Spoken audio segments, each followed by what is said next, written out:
자, 그럼 우리 물까지 한 거 맞죠? 좋아요. 그럼 잠깐 네? 네. 자, 그러면 어디부터 하면 됩니까? 복습. 여부터 그 해조류? 해조류 여기부터 네네. 우리 한 페이지밖에 안 나갔어요, 진도를. 자, 그럼 좀 빨리 나가도록 하겠습니다. 자, 그럼 빛의 파장에 따른 해조류의 요거부터 한번 할게요.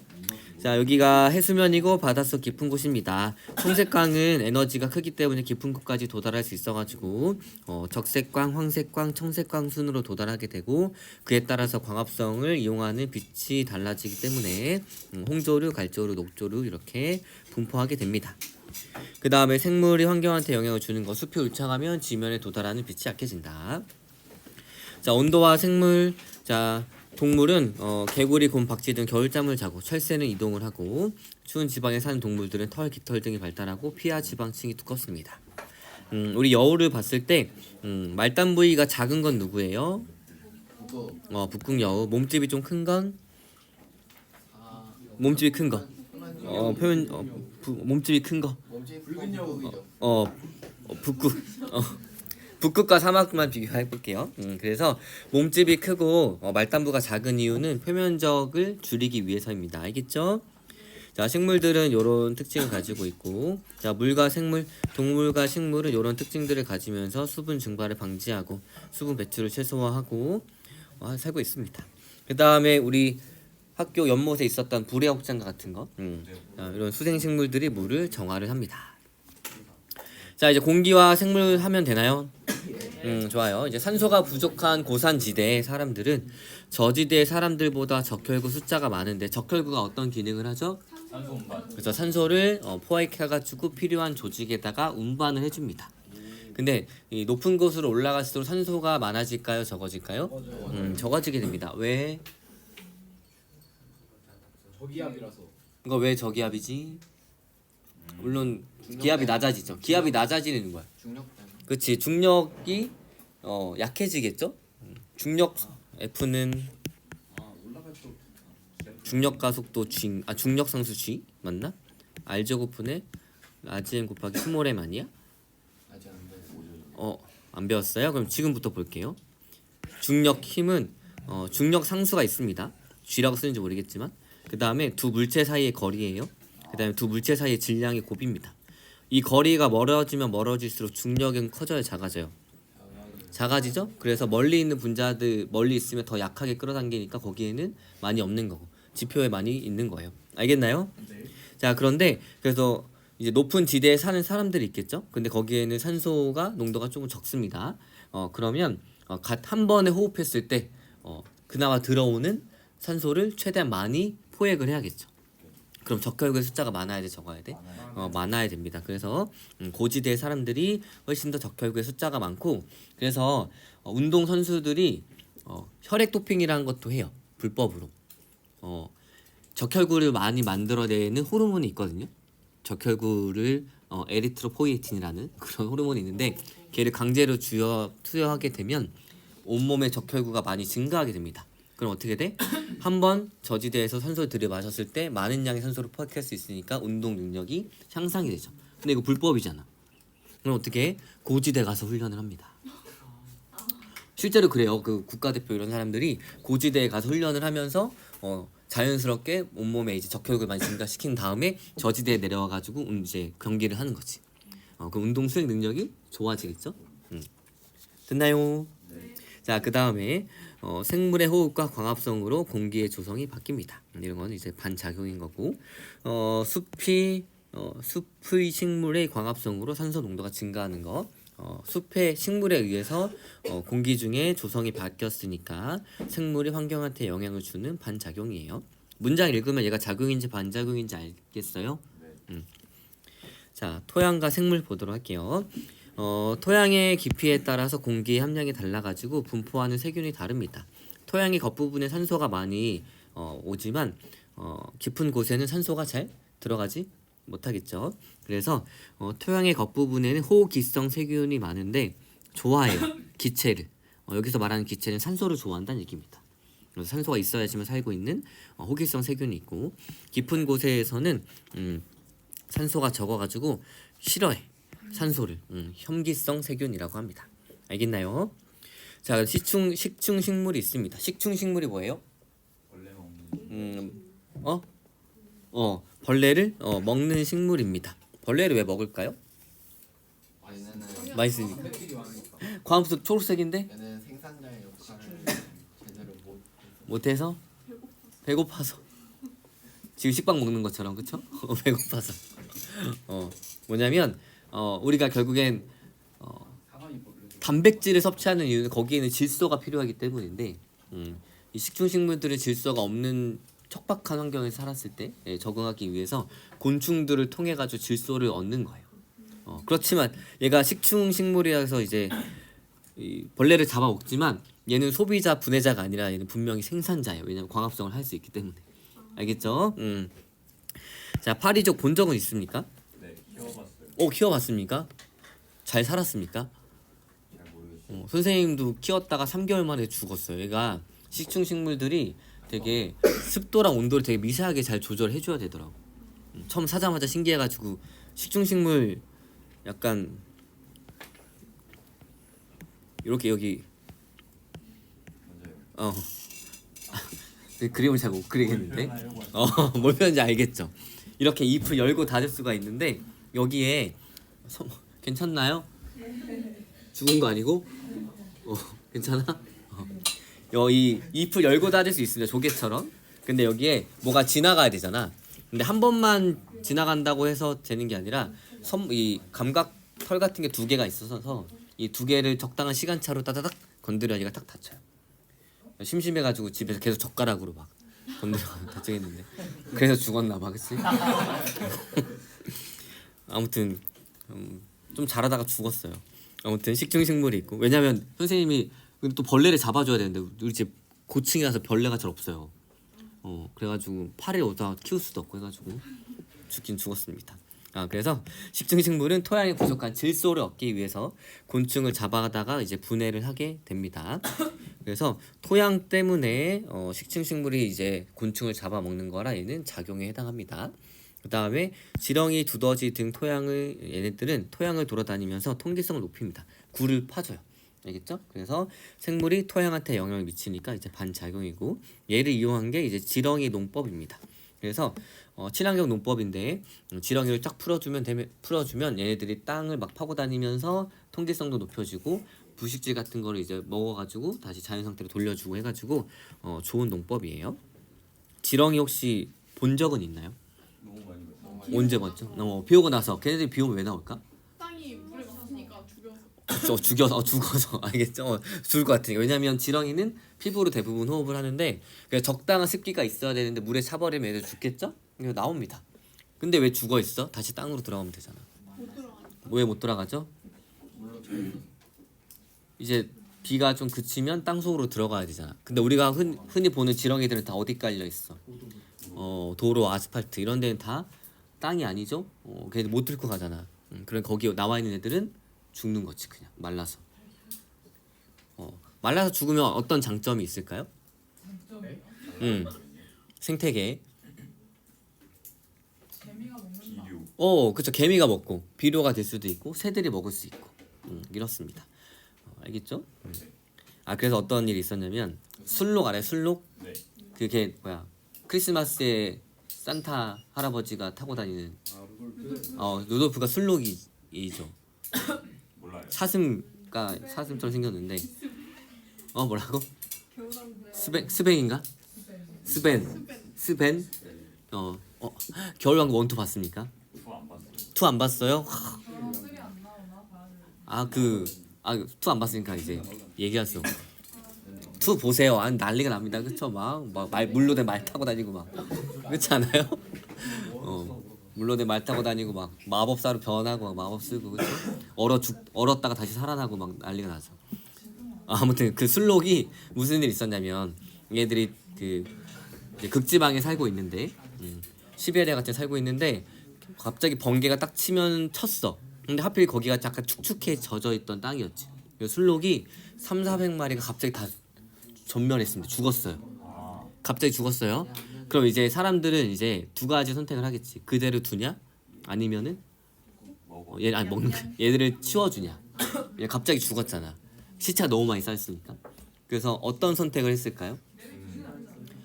내비뒀습니다. 아 그러니까 어떤 일이 생겼을까요? 필드로 돌아갔다. 그러니까 생태계적으로 좀 얘기해 보면. 약간 까마귀. 그치. 봐봐요. 그럼 처음에 이 시체들이 있으니까 벌레가 꼬이겠지. 그다음에 설치류들도 꼬이겠지. 그럼 걔네들을 잡아먹는 새들도 꼬이겠지. 그럼 새들을 또 잡아먹는 새들도 꼬이겠죠. 해가지고 생태계가 훨씬 더 풍족해졌다라고 얘기를 합니다. 알겠죠?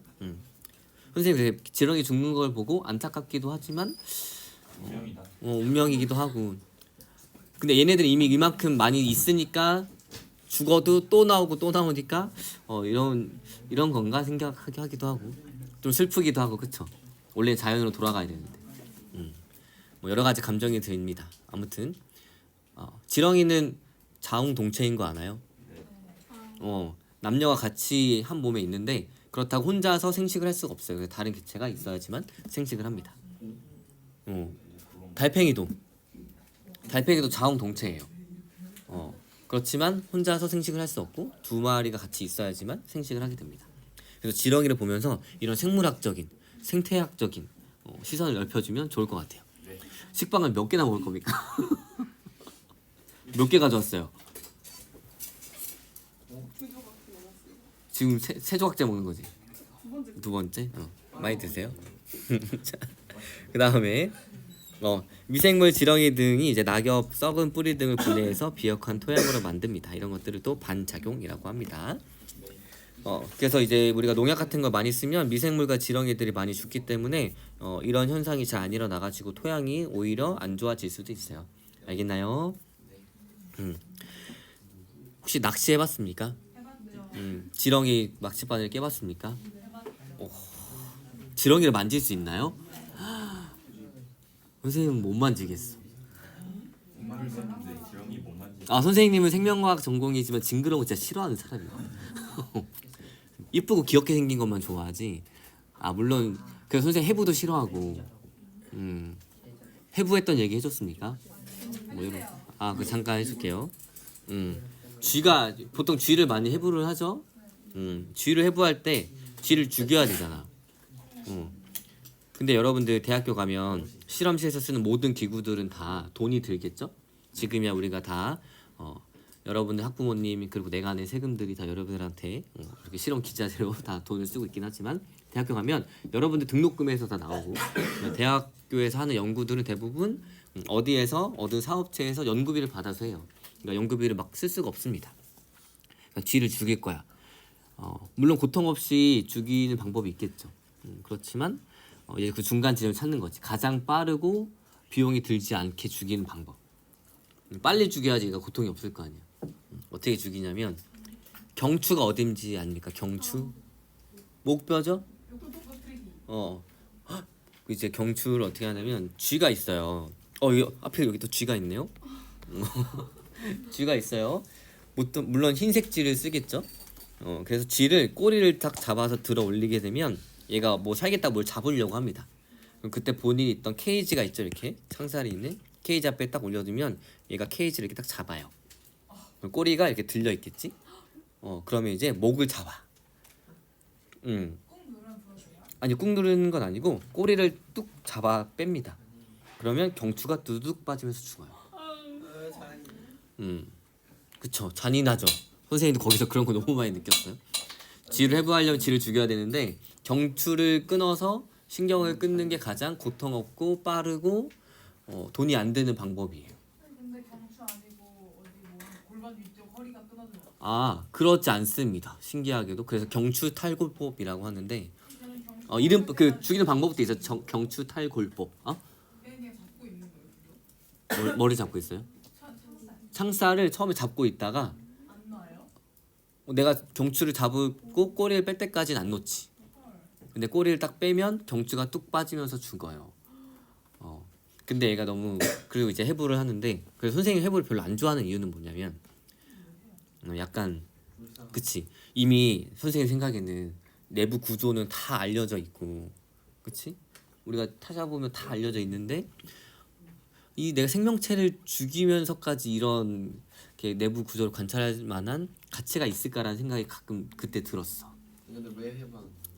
우리는 이제 그때 지금 여러분들 교육과정상 해부를 못하게 되어 있지만 예전에는 과학 시간에도 해부를 하고 그럼 우리가 알려줘야 되잖아. 그리고 생명과학을 할 때 동물의 내부 구조를 직접 관찰하는 게 굉장히 중요합니다. 그리고 해부를 해봐야지 선생님이 느꼈던 감정 같은 걸 느끼겠지. 생명을 소중히 해야 되고 동물을 함부로 죽이면 안 되고 정말 필요할 때만 동물 실험을 해야 된다. 이런 것들. 이런 것들을 직접적으로 느낄 수 있을 때가 그럴 때예요. 이 꼬리를 딱 잡으면 얘가 살겠다고 그 설창을 잡고 내가 경추를 딱 빼면 여러분들 그 사람도 그렇지만 뭔가 죽을 때 본인의 내장에 있던 배설물들이 다 나오긴 합니다. 그래서 오줌도 싸고 똥도 쌉니다. 그런 장면을 보고 내가 얘를 죽여가지고 해부려고 내부 구조를 보는데 그 과연 이만한 가치가 있을까라는 의문이 계속 들었던 거야 그때.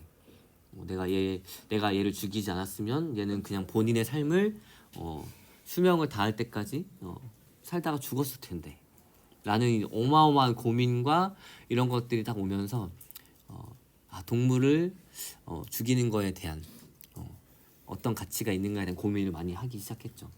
그래서 선생님 별로 해부하는 거 별로 좋아하지 않아요. 왜냐면 막 해부하면 이제 막 장 같은 것도 다 보잖아요. 그럼 실제로 약간 배설물 냄새가 많이 납니다. 그런 것들 느끼면서 해부는 좋은 것인가에 대한 의문을 가졌고 물론 여러분들을 수업하기 위해서 그리고 생명과학을 하려면 해부는 약간 필수적인 학문이니까 내부 구조를 직접 관찰하고 왜냐면 그냥 보는 것과 내가 직접 뭐 피부를 절개하고 막 내장을 싸고 있는 막을 절개하고 내장을 꺼내고 뭐 심장을 보고 이런 것들이 물론 기억에 뇌리에 잘 남고 가치가 있긴 해요. 그렇지만 그 안에서 고민은 되겠지. 과연 이 생명체를 죽이는 게 좋은 일인가에 대해. 아무튼 뭐가 여기까지 왔죠? 아무튼 그래가지고 해부는 그렇게 합니다. 그 다음에 또 어떤 방법이 있냐면 공기주사법이 있어요. 여러분들 혈관에다 공기를 딱 주사하면 어떻게 될까요? 왜냐면 뭐가 터져? 혈관이 공기 때문에 막힙니다. 혈액을 흘려야 될 거 아니야. 걔가 심장으로 들어가면 심장에서 거기서 펌프질 연동성이 없어가지고 죽어버려요. 근데 그건 너무 천천히. 그래서 좀 잔인한 것 같죠. 경추를 빼버립니다. 아니면은 이제 마취약 써가지고 죽이는 것도 있고 하지만 여러 가지 방법이 있었어요. 그래서 여러분들이 동물 실험을 하는 걸 봤을 때 과연 이게 진짜 필요한 일인가에 대해 한번 고민해보면 좋을 것 같고 그래서 동물 실험할 때 3R 원칙이 있습니다. 들어봤죠? 세번 안에 끝내. 아니 그런 건 아니고 이거 약자인데. 그 약자 혹시 조사해오고 발표하면 좋을 것 같아요. 아무튼 그래서 생명과학을 하면서 생명에 대한 소중함을 많이 느끼기도 해요. 이런 과정을 통해서 내가 죽여봐야 소중함을 아는 아이러니한 상황이 올 때도 있습니다. 알겠나요? 아무튼 다시 돌아와가지고 우리가 진도를 느리니까 이제 딴 말 많이 하면 안 되는데 자 생태계 평형 보도록 하겠습니다. 자 생태계의 평형이라고 하는 것은 무엇이냐면 생태계를 구성하는 생물의 종류와 개체수, 에너지의 흐름이 급격히 변하지 않아서 생태계가 안정적으로 유지가 되는 상태입니다. 그 다음에 생물은 먹이 관계를 통해서 에너지를 얻어 생활을 합니다. 그리고 생태계 평형은 주로 먹이 관계에 의해서 유지가 됩니다. 그래서 이 먹이 관계라는 것이 안정적으로 유지가 돼야지만 생태계 평형이 유지가 되는데 먹이 관계는 무엇이냐면 요거예요. 이 먹이 사슬과 먹이 그물인데 먹고 먹히는 관계를 표현을 해준 겁니다. 이 먹이 사슬 같은 경우에는 생산자로부터 소비자까지 먹고 먹히는 관계를 사슬로 나타내는 것으로 단순합니다. 그래서 생산자를 먹는 걸 1차 소비자, 1차 소비자를 먹는 걸 2차 소비자, 그 다음에 2차 소비자를 먹는 걸 3차 소비자라고 합니다. 그래서 각 사슬의 각 단계를 영양 단계라고 합니다. 그래서 요 사슬을 봤을 때 메뚜기의 영양 단계는 생산자를 먹고 있으니까 1차 소비자예요. 알겠나요? 네, 쌤. 네. 생산자를 먹고 1차 소비자도 먹을 수 있는. 우리 같은 사람들. 너무 좋은 질문이었어요. 설명하려고 했었는데 그래서 먹이 관계에 나타나 있는 거 보면 됩니다. 곧 설명하도록 할게요. 알겠죠? 아주 좋은 질문이었어요. 자, 먹이 그물은 무엇이냐면 여러 개의 먹이 사슬이 복잡하게 얽혀서 그물처럼 나타내는 것으로 복잡합니다. 그 얘가 먹이 사슬이고 얘가 먹이 그물이에요. 두 개 차이점 알겠어요? 네. 자, 생산자를 먹고 사는 거 1차 소비자, 1차 소비자를 먹고 사는 거 2차 소비자, 2차 소비자를 먹고 사는 거 3차 소비자입니다. 좋아요. 이제 뱀을 볼게요. 뱀. 지금 질문한 대로 뱀은 여기에서 몇 차 소비자일까요? 3차 이렇게 보면 몇 차 소비자일까요? 2차 소비자이자 3차 소비자. 2차 소비자 그렇죠. 그래서 어떤 동물이 몇 차 소비자인지는 정해져 있는 게 아니라 그 생태계 먹이 관계를 보고 파악을 하는 거예요. 그래서 이렇게 나와 있으면 뱀은 2차 소비자가 될 거고 이렇게 나와 있으면 뱀은 3차 소비자가 될 거예요. 만약에 사람이 토끼 선생님 예전에 메뚜기 먹고 산 얘기 해줬나요? 네? 생계를 위해서 먹은 건 아니지만 간식으로 먹었다는 얘기는 했어요? 개구리는 안 했어요. 선생님이 어렸을 때면 굉장히 어렸을 때니까 선생님이 초등학교 저학년이었을 때니까 대략 30년 전입니다. 초등학교 저학년이면 30년 전인데 그때 시골을 한번 생각해 보세요. 여기 거기 막 논도 있고 막 그러지? 그럼 이제 친척들 모이는 이제 추석이나 이럴 때 되면 메뚜기를 잡으러 갑니다. 메뚜기 잡아가지고 이제 막 집불 같은 거 피워요. 거기에다가 이제 삼촌들이 메뚜기를 확 넣으면 메뚜기가 이제 구워지는 거지. 그러면 이제 메뚜기를 다리를 들고 뜯어 먹으면 생각보다 맛있어요. 메뚜기를. 메뚜기가. 무슨 맛이에요? 메뚜기 맛입니다. 이게 뭘 설명할 수 없는데. 나도 먹어. 중국 가봐. 먹어봤습니까? 무슨 맛입니까, 메뚜기? 그냥 고소한 맛. 그쵸? 미래식량이 곤충이잖아. 선생님은 그때부터 체험을 한 거지. 알겠죠? 응. 그래서 선생님이 여기 메뚜기를 먹었어요. 선생님 몇 차 소비자입니까? 2차. 이렇게 해서 2차 소비자죠. 지금 식빵을 먹고 있어요. 식빵은 식물이죠. 그럼 본인은 몇 차 소비자입니까?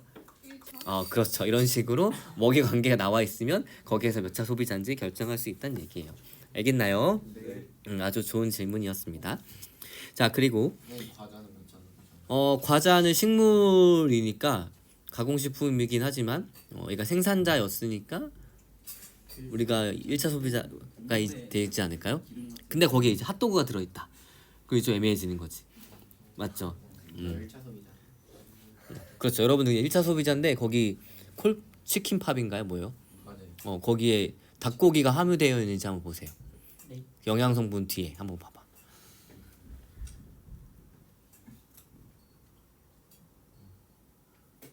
그럼 닭고기가 함유 좀 되어 있으니까 1차 소비자이면서 동시에 2차 소비자가 될 수도 있는 거죠.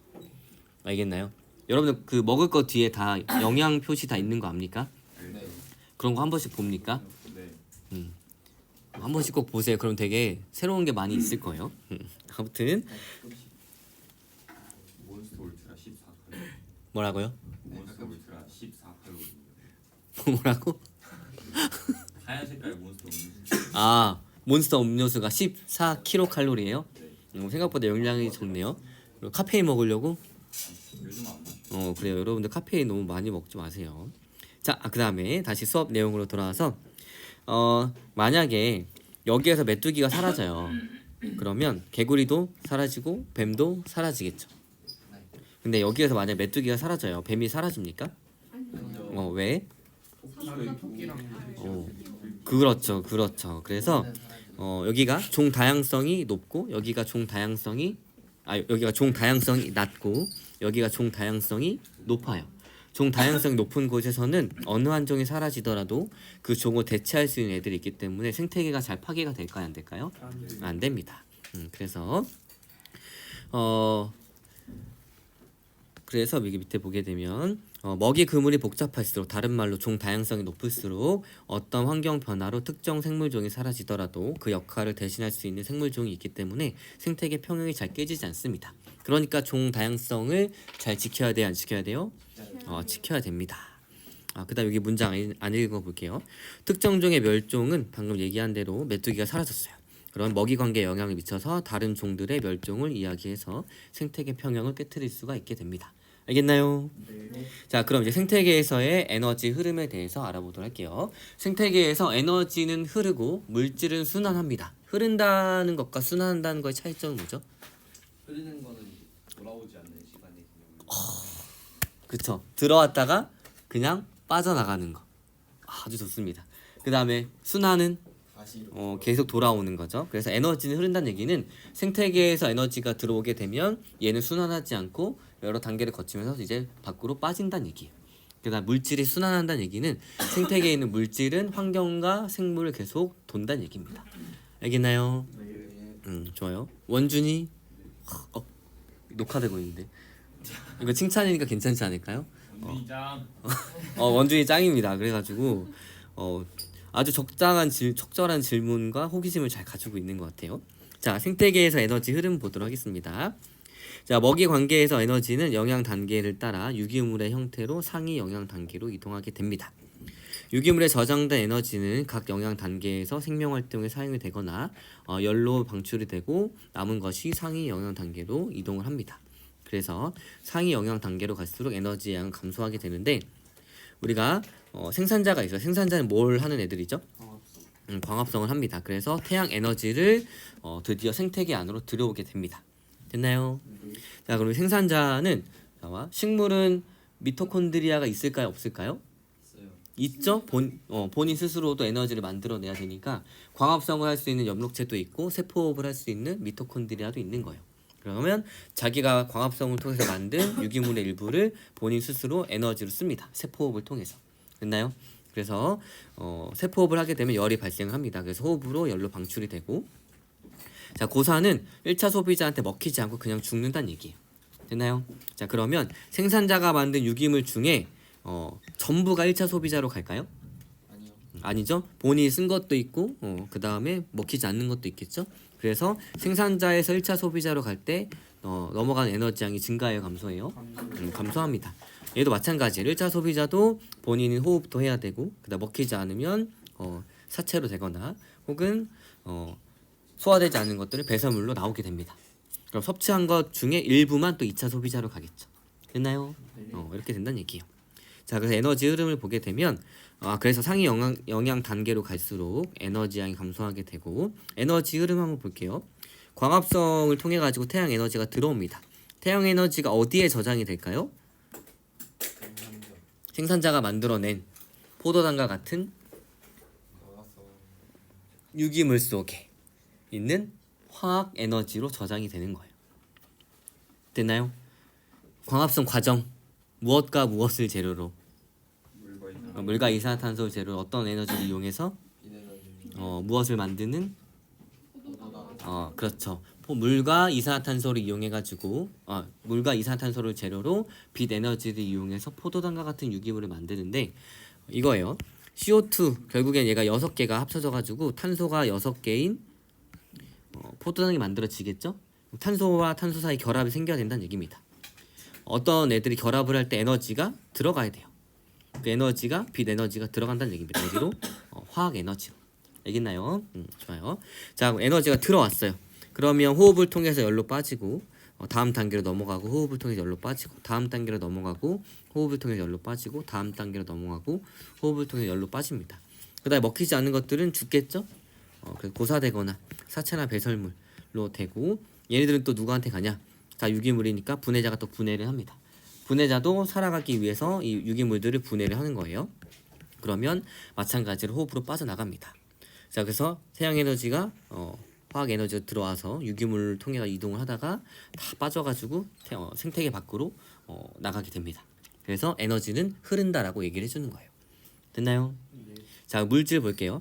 비생물적 환경 요인이 있습니다. 얘들이 생산자에 의해 가지고 생물권 내로 들어오게 되고, 생물권 내에서도 이렇게 순환을 이렇게 쭉 오다가 다시 분해자로 갑니다.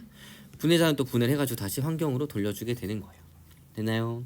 자, 그래서 에너지는 흐르고 물질은 순환하게 됩니다.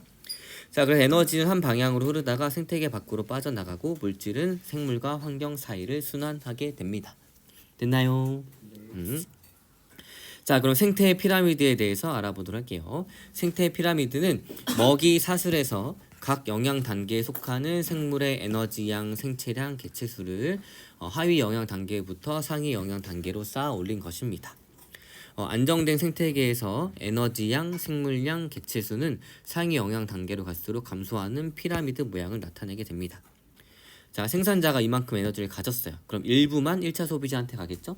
1차 소비자가 섭취한 에너지 중에 일부만 2차 소비자로 갑니다. 그래서 에너지 양은 상위 영향 단계로 갈수록 감소하기 때문에 얘네들이 피라미드 모양으로 나타내게 되면 정상적인 피라미드 모양으로 나타나게 됩니다. 알겠나요? 자, 그 다음에 생물량.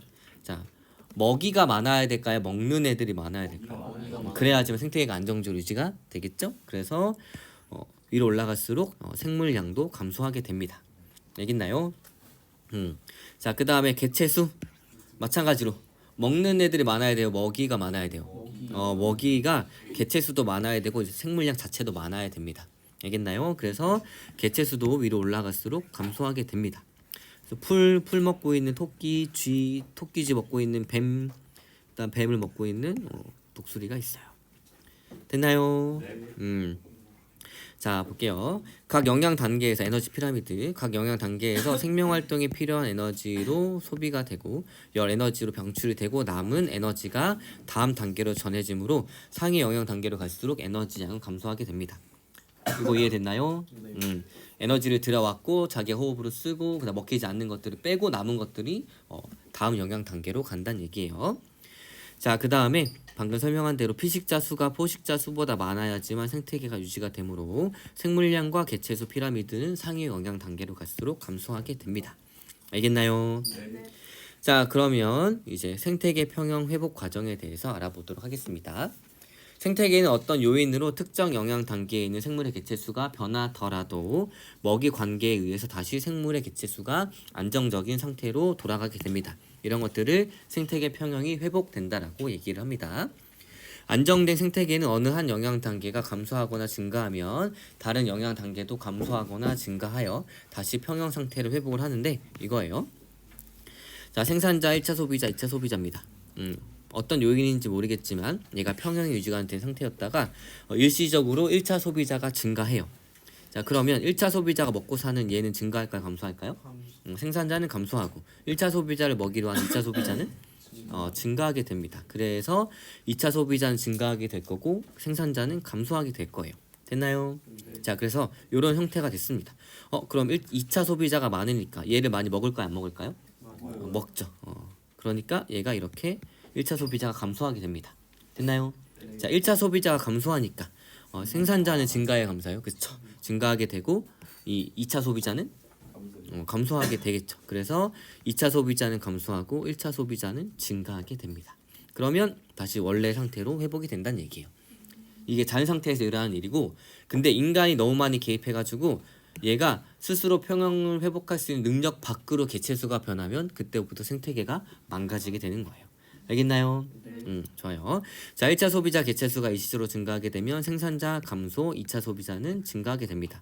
2차 소비자가 증가하니까 1차 소비자가 감소하게 되고 1차 소비자가 감소하니까 생산자는 증가하게 되고 2차 소비자는 감소하게 됩니다. 그래서 생태계 평형이 회복이 되는 거예요. 알겠나요? 안 끝났어요. 자, 그러면 자, 생태계 평형에 영향을 미치는 요인들 보도록 하겠습니다. 자, 안정된 생태계의 특성은 생태계를 구성하는 생물들이 먹이 관계를 통해서 안정적으로 에너지를 얻어서 생활을 합니다. 일반적으로 에너지양, 생물량, 개체수가 상위 영양 단계로 갈수록 줄어드는 생태 피라미드를 나타내요. 자, 환경 변화가 있는데 환경 변화를 통해 가지고 먹이 관계나 생태 피라미드에 영향을 받게 되면 생물의 종류와 개체수가 변하게 되고 생태계 평형이 영향을 미칩니다. 이 환경 변화라고 하는 것은 이제 자연 현상이 있고 인간 활동에 의해서 일어나는 것이 있는데 자연 현상은 얘들아 원래부터 계속 있었을 거 아니야. 지구 역사상. 그러니까 얘들이 영향을 미치는 건 그냥 자연적인 현상이에요. 근데 문제가 되는 건 뭐예요, 요새? 인간의 활동에 의한 급격한 환경 변화가 문제가 되는 겁니다. 알겠나요? 자, 그러면 우리 요거 그래프만 보고 끝낼 거예요. 알겠죠? 자, 인간 간섭에 의한 생태계 평형 파괴 사례입니다.